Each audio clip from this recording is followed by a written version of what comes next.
त्यावर शासनाने कडक कारवाई करावी। काय झाले, असे प्रकार वाढतच चालले, कायद्याचा धाक कुठंच राहिलेला नाही।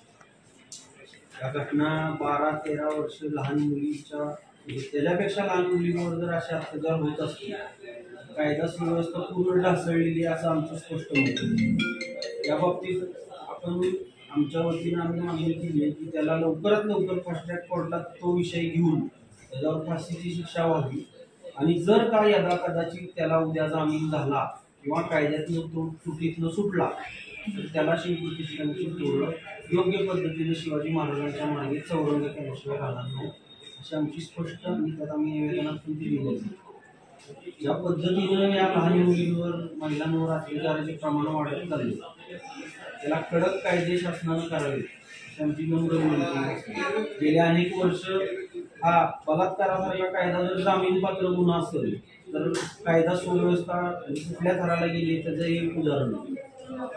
कायद्याचा इतका धाक पाहिजे, बाहेरच्या देशात 24 तासाच्या फाशीची शिक्षा भर चौकात दिली जाते, तर आपल्या इथं का नाही हे काय?